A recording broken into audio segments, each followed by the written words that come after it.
Welcome to another episode of the Straight Up Chicago Investor Podcast. I'm 𝗤𝘃𝗀𝗀𝗀, licensed agent with Second City Real Estate. With me, as always, is Mark Ainley, owner and founder of 𝗣𝘃𝗱𝗰𝗀𝘀. Mark, was that enough energy for you? Yes. Listeners, I told Tom, I said, you got to come in hard, man. And he got all nervous and he kind of giggled through it. So that's hilarious. That was perfect, man. You came in hard. My kids are probably like, why is daddy yelling in the next room? That's awesome, dude. Dude, I just saw on LinkedIn, you closed on a property. You had some, I know you from talking back and forth. You had some zoning issues. How'd you get through all that stuff? Yeah, so this was actually one I was the agent on. I helped. Shout out to 𝗦𝘃𝗲𝗀𝗵𝗁. Bought a wonderful 4-unit over at just awesome building. But always in your attorney review, say this is contingent on having if you think it's a 4-unit, there's being a zoning cert that is 4 units and that it's recent. So what happened was on this one, the seller had an old zoning cert that had 4 units, and then 2 days before close, we get the new zoning cert and it's back to 3. Right. So we had our contingency, so we're protected, because we don't have an updated zoning cert showing 4. They were actually able to go back with that and the water bill. And this is what I haven't seen before. They're actually able to get it changed. I was personally in a situation before where they could not change it. And they said, tough luck. This is what it is. So always a little bit of a crapshoot. You can't just blindly take the old zoning cert. It's kind of Pandora's box over there. And I think everyone I talk to, it's a little bit of a different answer. But with the right ammunition, it took about 2 weeks, but we were able to get it fixed and get this thing closed. So yeah, it's come up a few times. I know, and if you look at the Bigger Pockets threads, we had a thread on this about a year ago. You, me, Bree, and others talking about, hey, I think Henry was on there. This was coming back more and more, not unfavorable to investors. Yeah, it is a crapshoot, and you hold your breath. Shout out to Lawrence Dunning. He actually helped us recently with a similar zoning issue that we came out favorable as a seller. So it did work for us on that. Yeah, and the other thing we've worked with on a past deal that was a 3. It was almost the same thing. It was a 3, then it came back as a 2, and then we had that on the back door. We had that plate that had like the apartment number. I posted that in our group before. This is also about a year back. But with that, like we sent that in and they rezoned it to a 3. So there's twice now we've gone to the well and it's actually worked. A few times it hasn't. Awesome. I actually have another one that's going to go. It's not one I own, but one we manage, not one we rehab, but another developer that I actually have to get involved with a zoning attorney, and it's a nightmare. It says he has to get a zoning attorney, just get out of the violations he has in order to ultimately sell the property. He's got this property for another 1.5 years easily. So zoning in the city can be tricky and a headache if you're on the wrong side of that negotiation. Yeah. All right. So what's a housing provider tip of the week here? All right. So today's episode, we have it's a property management episode, and you hear my smiles, and I do think property management can be sexy, but for all of you though that do not think it is, you have to understand what you're doing. So I just want to what my housing provider tip today is to talk about A/B class versus C/D class, the amount of touches it takes when you're a property manager. I see in the last couple of years, owners that might have started off at the north side, spanning down to the south side or some west side or some C and D, places on the verge type neighborhoods that they were self-managing before on their 2 flat in Logan Square, but now they have their 2 flat in Austin or their 2 flat in South Shore, and they're realizing how much more effort and how much work there is. So you do get your money's worth out of a property manager when it comes to some of these CD class type places for the running and the gunning. But just keep that in mind when you are moving from kind of one class to another, how many more touch points you're going to have with a tenant, a building, maintenance, and so forth, CHA, so forth. So keep that in mind. Dig it. All right. Today's guest, like I said, so we got a property management company on here. We're going to dive into some of these C and D class areas. Today's guest, he is co-owner of Chicago Style Management, a property management company started to fill the void of quality property managers willing to manage C and D class properties in Chicago. He's born and raised in the South Side of Chicago, probably a White Sox fan, and Tim has seen both the good and bad of living in underserved areas on the South Side. But he believes the South Side is full of tons of untapped potential for investors and for those looking for a place to call home. His previous careers in construction sales insurance, being a realtor have given him the know-how to be successful in running and growing his property management company on the South Side. So without further ado, I want to introduce Tim Harstead from Chicago Style Property Management. Tim, welcome, man. Hey, how's it going? I'm going to try to keep up with Tom's energy here for you. Yeah. No, a little stronger, Tim. Come on, a little stronger. Listen, you and me have been networking back and forth, I think, for years now. I was trying to think about today how we even met each other, and I can't even trace it back to a single point. So if you know that, remind me. But I met you when you were working under the 𝗖𝗃 umbrella, 𝗖𝗃 Realty, and you guys, I think, kind of tell us your adventure out from 𝗖𝗃 to what you have now, and kind of the makeup and how you end up at 𝗖𝗃. I'll even take that as well too. Yeah. So I guess I'll go back one step further than to answer the last question. I got my leasing license. I was at a small company called American Realty. They weren't really able to keep up with what I was trying to do as a broker and selling real estate. So I ended up moving to 𝗖𝗃 and like the program as a broker there. And I think as a lot of people in property management that got into it, it wasn't on purpose, but I sold a two-flat. So I sold the two-flat to a couple from Hawaii. They were actually going to move into one and rent out the other one. Lo and behold, Chicago winters weren't the greatest for someone from Hawaii, and they decided to move back, and they were looking for someone to manage the property. They're still a client today with Chicago Style Management, and that's sort of my lean way into the first thing I managed. Realized that there was a market there, and started to build from there. So like a lot of companies, you need your broker's license and need to be part of a brokerage to do management. So started with the owner of 𝗖𝗃, building a portfolio in there, which we eventually rolled out into its own company just for better marketing and things like that. So I'm part owner with the owner of 𝗖𝗃, Nik Patterson, as well, in Chicago Style Management. Awesome. DJ Paris, he's also got I'll do a shout out to Keep It Real podcast he has. Yep. That I know. I want to have DJ Paris on here one day too, to kind of drill down on some of the things he works on his side. So good podcast if you guys want to check that out. All Chicago specific and more on the realtor side, but good feedback. I know 𝗫, your managing broker's been on there a few times. Yep. Except when we have him on, we got to only talk about podcast things. We'll just talk about microphones and editing and just nothing of any value to our listeners. Yes. Perfect. Well, so what made you want to get into the management piece though? I mean, I love the saying, no one ever woke up and said they want to be a property manager. They want to be everything else in life. Why this path? Where's the passion come from? Because I know you have it. Yeah. No, I think honestly, it's two parts. It's my past. And so previously, like you said in the introduction, before I was a realtor, I did insurance and I did construction.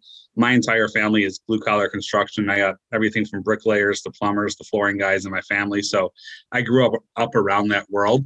And then as I became an adult, I grew up in the sales world and in real estate, and started seeing the investment potential, but also seeing a lot of really bad management companies, whether it be self-managing and just not being able to keep up with it and realizing it's a second job, or management companies that people hire and that are sort of leaving it in with issues that we have taken over for. So I saw that big gap in the industry, and really just wanting to be able to provide a home that you can be proud of to call a home for residents on the South Side. I wasn't seeing that. Even looking for an apartment for me and my wife, when we were looking around, it was very hard to find a place that you felt comfortable and that was being upkept. So I just saw the gap there that I wanted to help out with.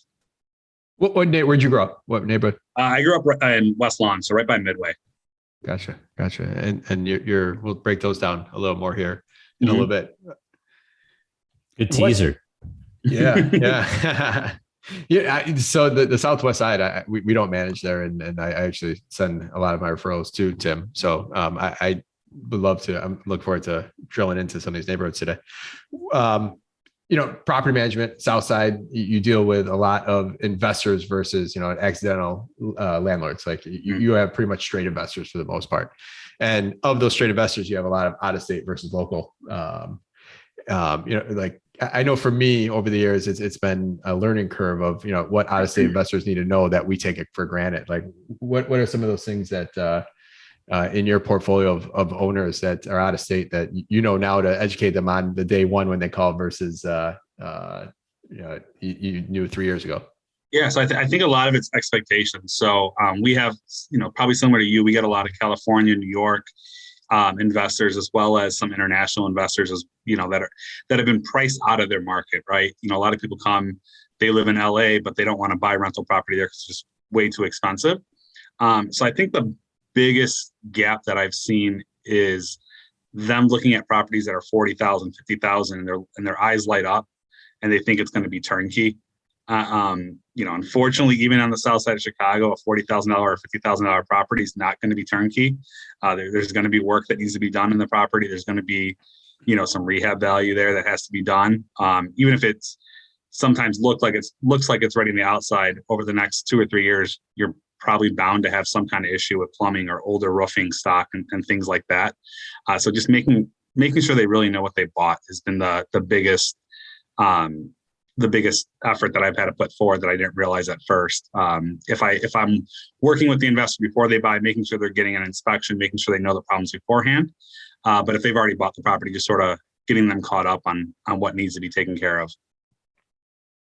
Yeah, weather related. I think a lot of people don't understand the wear and tear that this is anywhere in the city, just call it Chicago market, that these properties take on, that someone from California doesn't understand. They don't understand furnace issues. They don't understand the gutter. Palm tree leaves don't fall in your gutters and back up and flood in your there's a lot of those type of things that we take for granted. It's just kind of normal things that have to be done. And for me, when those things would come up, it's like, yeah, dude, you got to spend a few $100 to do your gutters every year. And they're like, I've never cleaned my gutters into my life.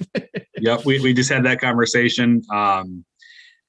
We just did the gutters a couple months ago and had the same conversations. Like, well, was there already a backup? Well, no, we want to prevent that from happening, because if there's water issues going into the brick already, now a $300 annual fee is a couple grand to fix a water damage inside the house. So we want to prevent that for sure. But yeah, getting them to understand sort of the annual maintenance because of the weather.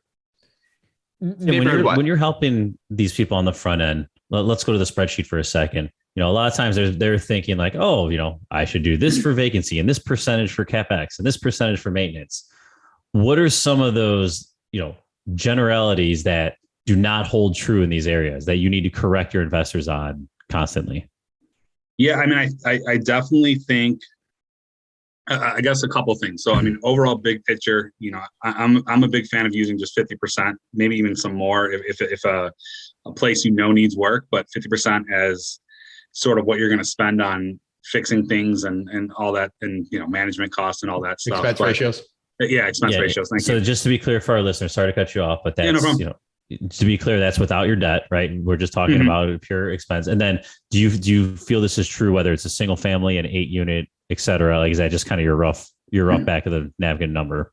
I think that's more the rough of the back of the napkin number. I think that when you walk through a property, some are going to be really well done and be a lot less than that. And then others are going to, you're going to buy them at a bigger discount. So they're going to get, have higher expense ratios. So, but a general rule of thumb that I think is if your numbers work at that 50% mark, I think you're good. But the other thing to expect is, the difference between A and B and C and D class.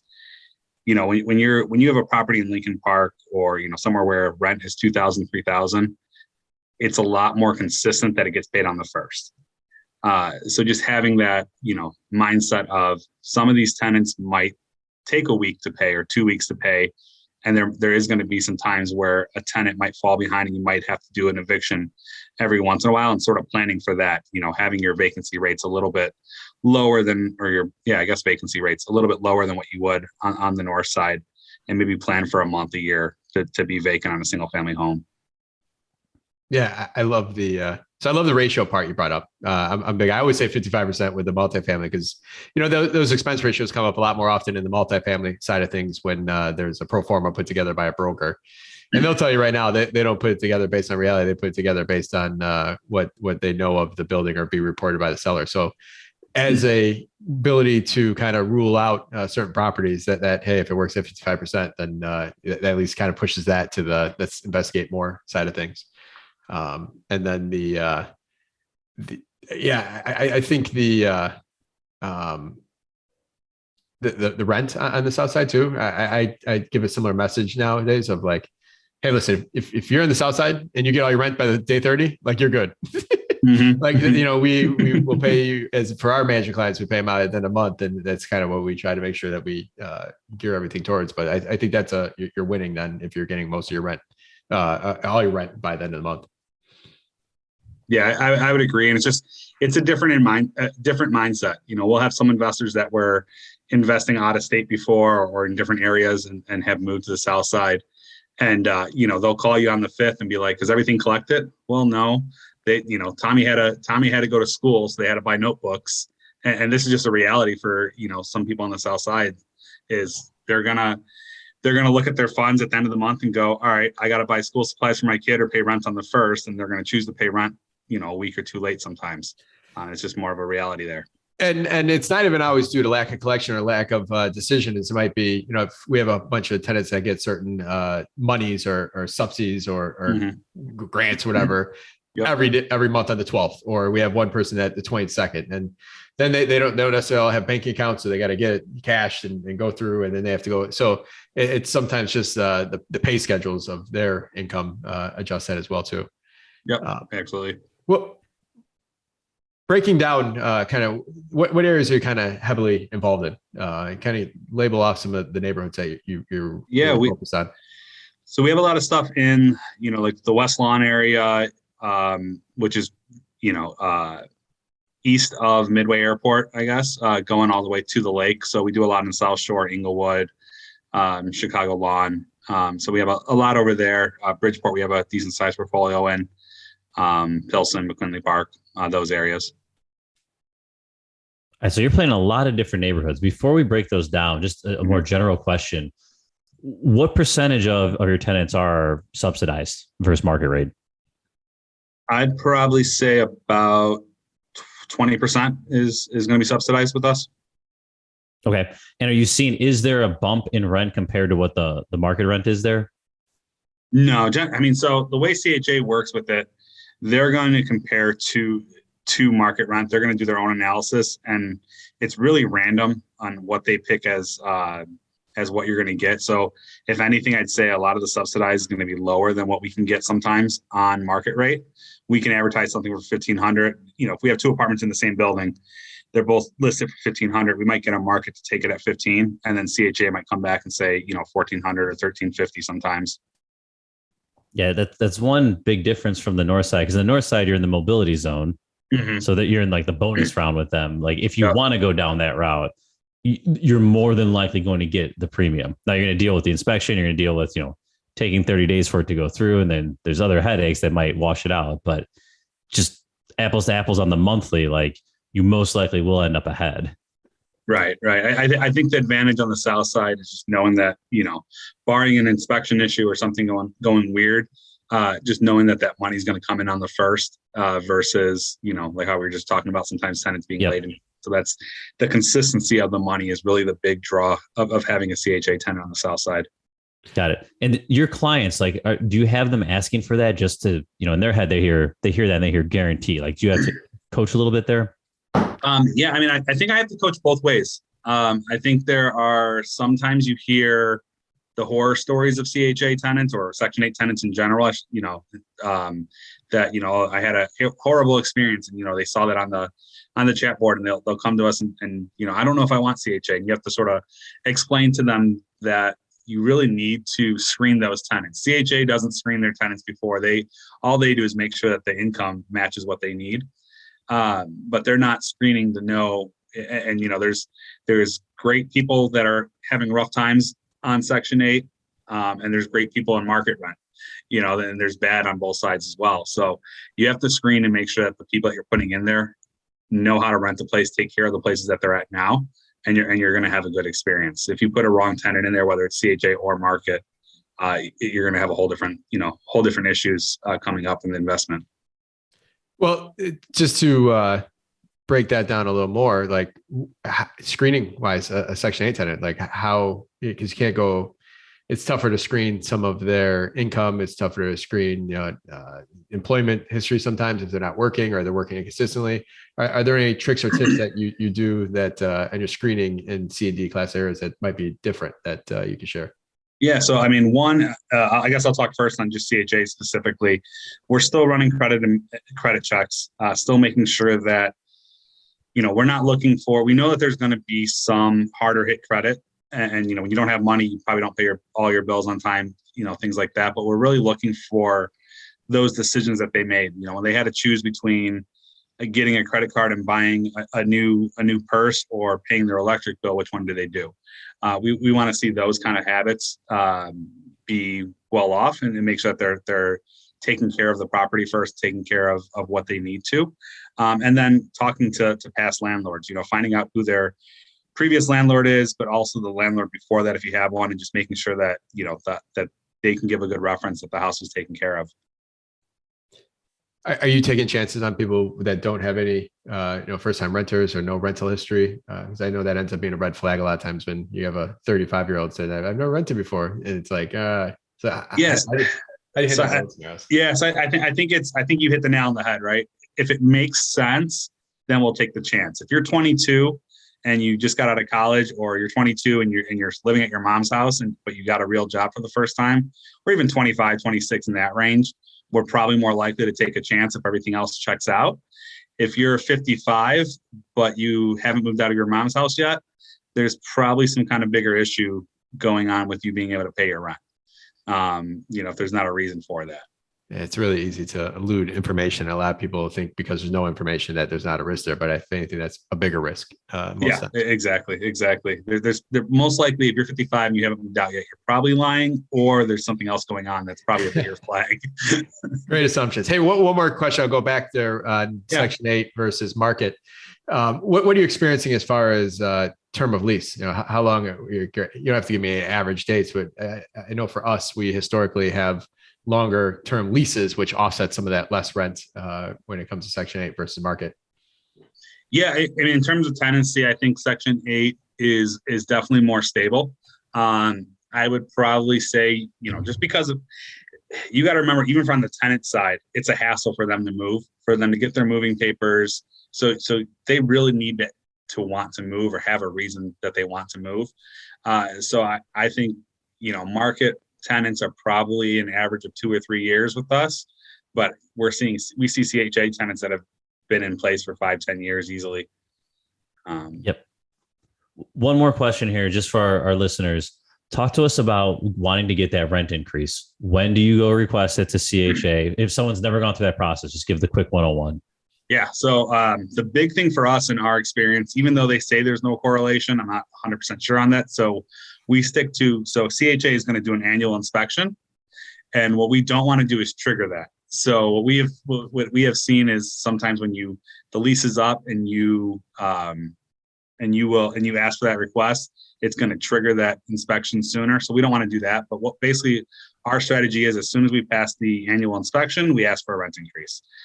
You're going to go always shoot high, because they're never going to give you more than you ask for, but they'll certainly tell you less. So we'll throw a number that's sort of an exaggerated of what we want, and ask for that rent increase, and then wait for them to come back with the counter offer. Just like any good negotiation, you don't want to give them your final number, because it's going to come in lower when they come back. So you want to throw a little bit higher number and let them come down. If anyone out there can ever break that down for us, because for me, I feel like you give them comps on the MLS. They say we only look at comps on Go Section 8. When you give them comps on Go Section 8, they try to tell you it's based on the tenant's income. When you say, hey, the tenant's working more, they say that, like, I feel like it's such a route. So it's, I can give it to you if you want. Yeah. It's the lower of 3 parts. All right. So you have your advertised rent. They're never going to give you more than what you asked for. Then they're going to go on to GoSection8.com, which I think changed its name now. I can't think what the new name is. But they're going to go on there. And here's the kicker on that, though. They look at 3 randomized. They'll put a half-mile marker, and most realtors will look at all of them and try to average it out. They randomly draw 3 or 4 apartments from there, from what I've been told, and that's what they use. So it's not, even if you submit things from Go Section 8 or submit things into Go Section 8, it's not necessarily always going to be used. So they're going to look at that number of what is the market rent. And then they're going to look at, they have a calculation on what the home can afford. So it's the lower of those 3. So you're saying that they're just basically taking that. So if you have an improved unit and you or an updated unit, but the comps on Go Section 8 might just be average or they haven't been updated in years, you're kind of getting jammed for that. Is that kind of what you just said? A lot. So they'll make adjustments just like an appraiser, right? They'll take a look but the issue is they're not looking at all the comps. They're only looking at 3 randomized comps. So if the bigger issue is if you get unlucky and they pull some comps that a landlord's under marketing or underpricing, they'll adjust and say, okay, your kitchen's newer, so we're going to add some money, but they're not going to look at, the house next door that just rented for $1,600 when they randomly pulled a house that rented for $14. So they'll make some adjustments, but they're not necessarily using all the comps available. Gotcha. All right. That's huge. We're going to make that separate video for the website. Yeah. And the other thing real quick that I just thought of on that as well is going to be the bedroom voucher. So if you get a 2-bedroom, how many bedroom voucher they have has a cap of how much it can go for. And that cap moves depending on the area, like Tom was saying with the zones up north and things like that. But if you have a 2-bedroom voucher, apply for a 3-bedroom house, you may be able to get more money if you find a tenant with a 3-bedroom voucher. Gotcha. Okay. Awesome. So, looking at your area, I really want to focus on that southwest side there, kind of starting from kind of West Lawn and going east. So you have West Lawn that really borders at Cicero and butts up to the airport there. Like, talk to me about West Lawn and what it's done over the years, and I was kind of give some insight on there. Talk to me as if I was an investor and I asked you, should I invest in West Lawn or what should I know about it? Yeah, I mean it's so that's actually where I grew up. So, but it's safe, it's stable. There hasn't been a lot of improvements there, or a lot of Pasture, which is the grammar school there. They had a lot of upgrades 10 years ago, new buildings and things like that, but there hasn't been much since then. But at the same time, part of that is because it's all residential, right? So it's probably 80% houses, which is a good sign. If you are an investor, like the more houses on a block compared to apartments, I always look at it as a good block to invest on. And so, but it really has been stable. As you start to go further east into, Chicago Lawn and things like that, that's where you're starting to see a lot of increases where, like 10 years ago or 5 years ago, rent was probably $500 or $600, and it's closer to 11 or 12 now in these apartments. So if Chicago Lawn, though, just so for listeners, that's a larger one of the neighborhoods of 77 that encompasses Marquette Park, correct?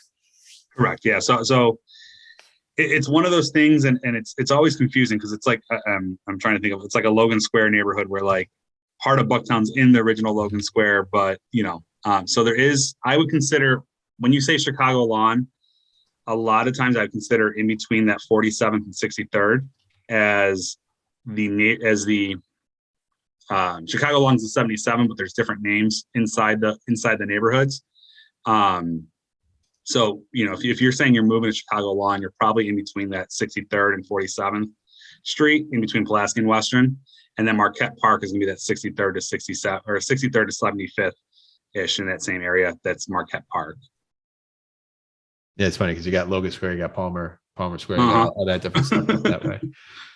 Talk to me about the housing stock in Chicago Lawn there, or Marquette Park, or wherever. Yeah, so it's been a lot of you do have a lot of older housing, so that's one thing to be careful with over there, is just making sure that you're getting inspections done and everything like that. But I've always looked at it on an investor standpoint as Starbucks is one of your leading. If they're going in places, they've done a lot more research than we can, and they have a lot bigger team. So that they've built recently Starbucks on 63rd and 𝗏𝗄𝐻, and a couple other areas, one on Pulaski over there. So there's some things being built, gyms and stores that are in that area that were not accessible before. So we're really starting to see a lot more industry there that's driving people to want to live there and actually not have to, drive 30 minutes to go get food. So we've been seeing an increase the last 5 years of people wanting to live there. So West Lawn versus like Chicago Lawn, though, like what's like, and I know these aren't exact, but percentage, like percentage of like renters versus owners? I think that makes a big deal in a neighborhood. Yeah. So like I said, I think West Lawn is probably closer to 80-20 on the owner side. Again, you're going to have, as you get closer to the actual airport, you're going to have some more, pilots and things like that are owning there, and less renters.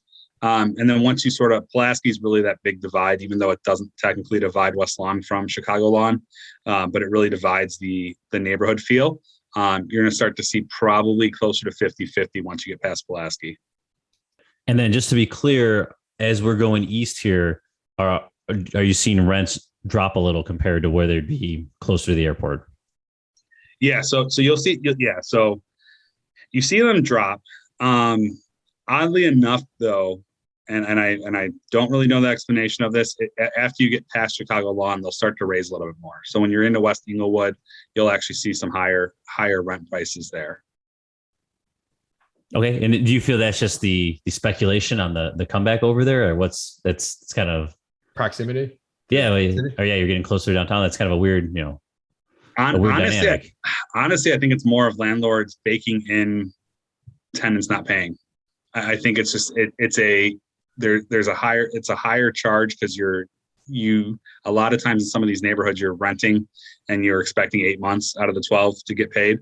And I've talked to some landlords that have bought over there, and that's sort of their philosophy. So they bake some of that price in on the rental side there. It's a big contingency. Yeah. Yeah.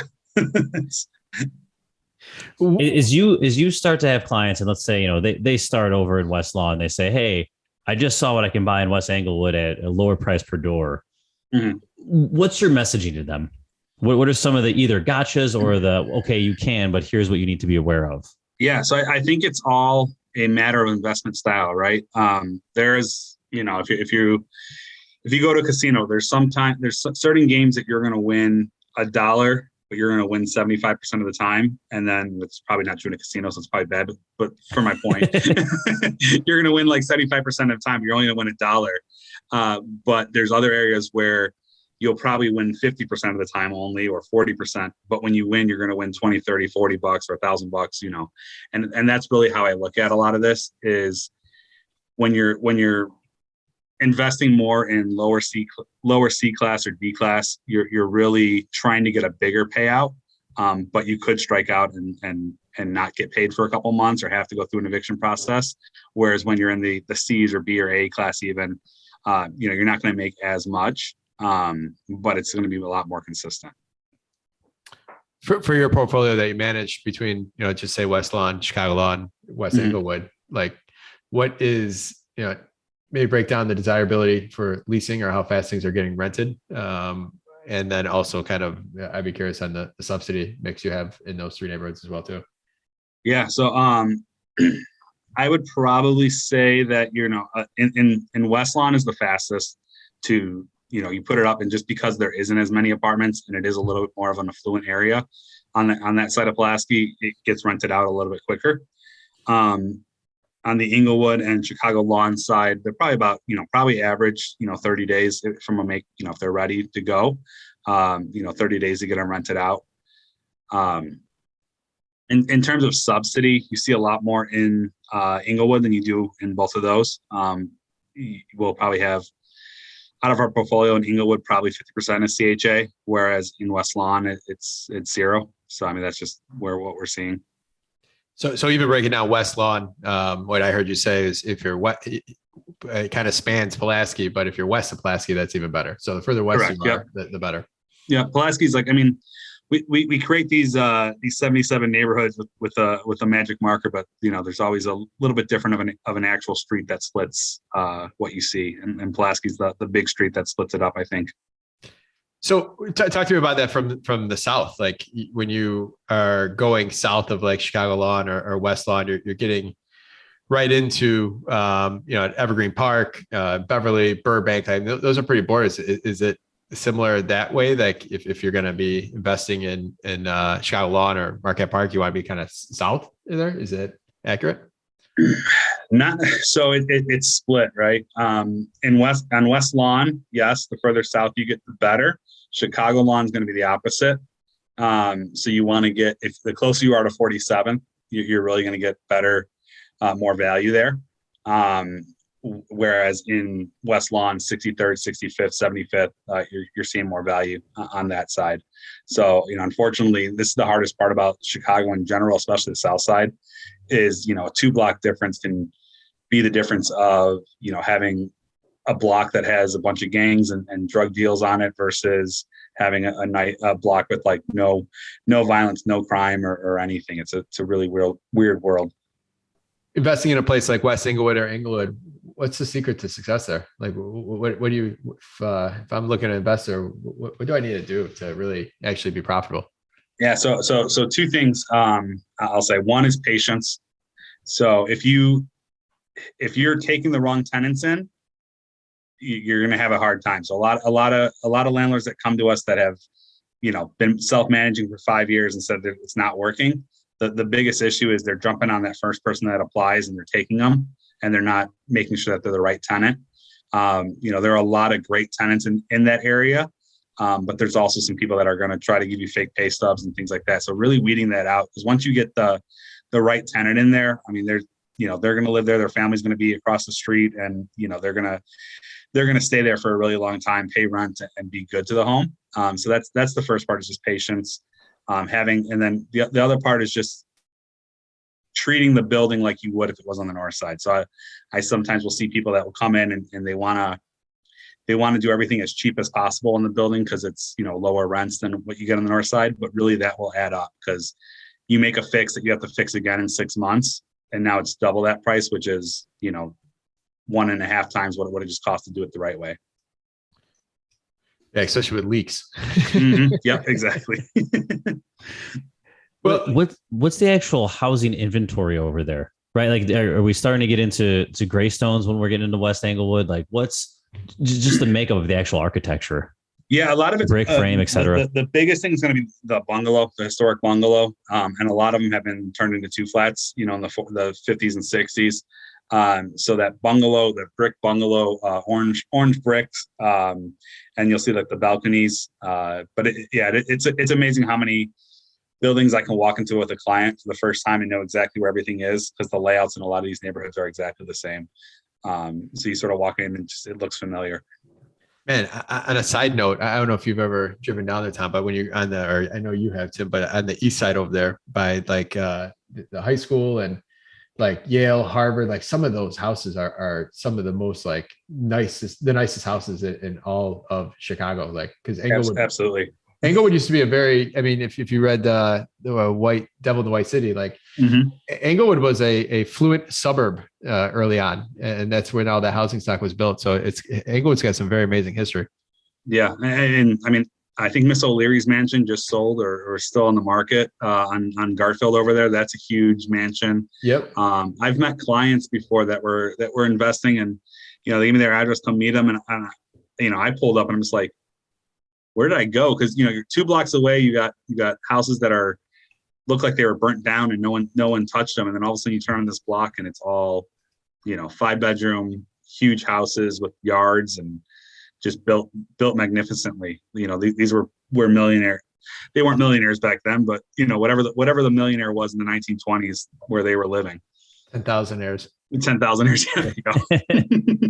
So we got to wrap here soon, but just, when you're just north of these neighborhoods, Gage Park, West Elton, like I know we have managed stuff in Gage Park. We manage stuff over in West Elton. It's a lot of single family homes. Like, what's your opinion on those areas, and as far as a landlord's perspective? Yeah, I mean, I think so. Again, West Elton is going to be a little bit of a drop down from the West Lawn area. And then I would say Gage Park is going to be a little bit of a step up from the Marquette Park area.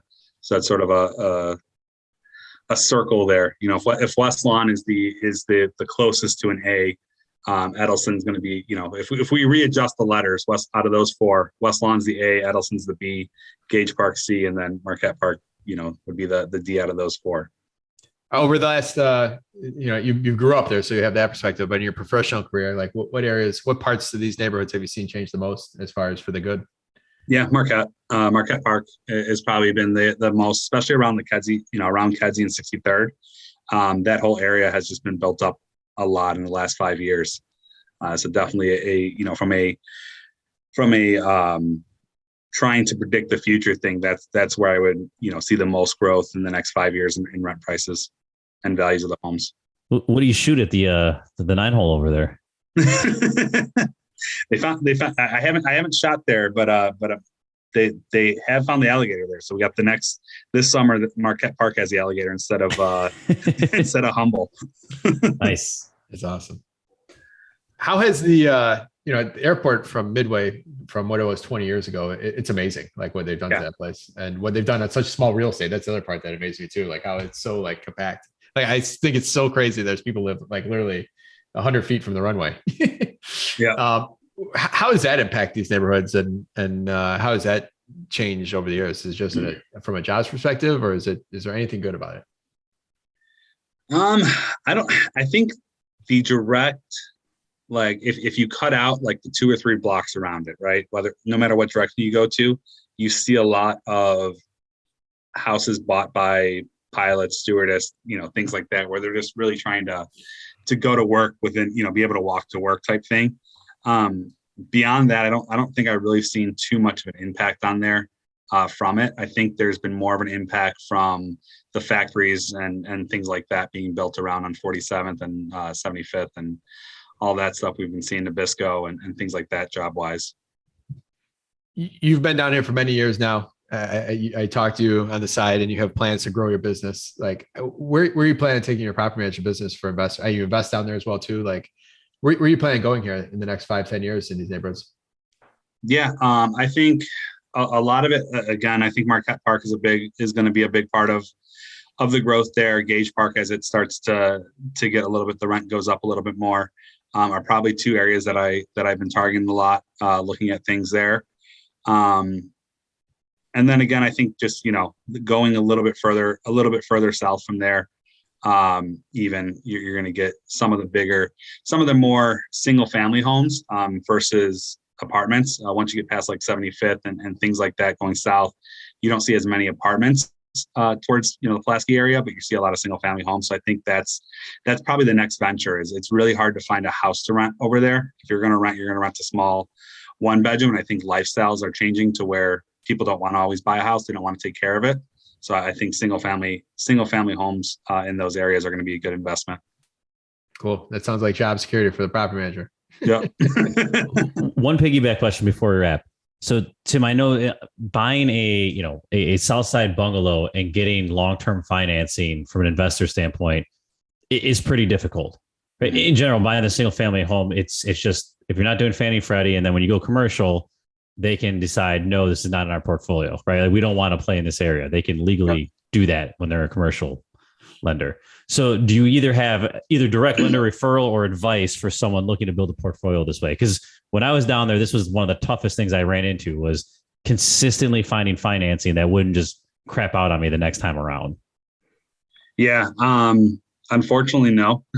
It's every deal is going to be different, and there's going to be there's solutions, right? But every deal is going to be a little bit different. Like you said, commercial gets the legally red line, which it's crazy. It is what it is. But and they just blatantly tell you too. It's unbelievable. But I think they want homeowners to look to be one way, and they make sure that the redlining is a thing. But then commercial loans just sort of whatever. But I think one of the nice things, well, not nice, but I guess depending on how you take this, but I think owner financing and getting creative is definitely a possibility down here, because you see a lot of older people that are moving either to the suburbs or moving out of the area, but they just can't get what they want for the home. So I think that's going to be one of the big ways. And then just sort of make a lot of phone calls. You're going to find some bank that will take it. And it might not, you might have one that takes 2, and then you have to call another bank for the third one. It's just a different bank that will accept it. Yep. Cool. Good advice. Mark, anything else? That's it. Wrap it. Let's wrap it. I've said this before, but we need the music that comes between the ending of that and the wrap. So I'm going to work on that. All right. Awesome. Great show so far, Tim. So here we go. as a property manager, what's your competitive advantage in these seeing D-class neighborhoods? I think just understanding both the investment side of it and the side of being a tenant in those neighborhoods and what their struggles are, and just being a people person, I guess, is the biggest one. Being able to look at the numbers and the people. R&R, rapport and relationships. I love it. Mm-hmm. There you go. What is one piece of advice you would tell someone that has yet to buy their first property here in Chicago? Just do it. I think the first one you buy is the hardest, and all of a sudden you're going to come to us and have 10. But it's never as hard as the first one, and you're probably going to make mistakes. So don't try to solve them all before you buy it. What do you do for fun? I'm a big sports guy, so White Sox and Bears, watch games, and go to them when I can. Nice. I was right on the White Sox. It wasn't that hard of a guess. What's a good book, podcast, or self-development activity that you'd recommend to our listeners? That's a good question. I think the Never Split the Difference is a good one in terms of negotiation and just being able to to get through. Yep. Mm-hmm. Well, we'll link that in the show. I don't know if we've talked about that one. That's a great one. We haven't talked about that one, but I reached out to his publicist to see if we get him on the podcast. We're moving up in the world. He was on PMLX last year. He was. That's what he's great. I asked Andrew Smallwood if he could make a connection. And he gave me his publicist, and the publicist, they wanted a check. I said, well, you can come on here to promote a book or whatever. So, that's great. He'd be awesome to have on here. He'd be awesome to just hang out with. All right, cool. Besides yourself, name one person in your local network that you'd highly recommend to other investors as a quality resource. I think RJ from 𝗬𝗃𝗃 Construction is, I bounce a lot of ideas off him as well. So good, always good to have good contractors in your portfolio to, when you're buying something, to know what's going to cost to fix it and things like that. Yeah, and we just had him on episode 146, I believe 146.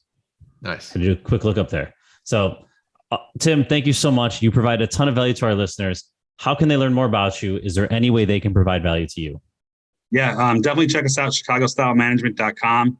My email, if you guys have any questions for us, is tim@ChicagoStyleManagement.com. And just keep, any questions you have on the South Side, let us know. And that's, I think mutually answering your questions helps us solve other problems. So.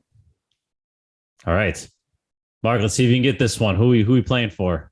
We're 𝗦𝘃𝗲 is the person that people give your full names. Come on. I know. I'm only working with what I got. So 𝗦𝘃𝗲, she bought a Straight Up Chicago Investor t-shirt. So thank you, Megan.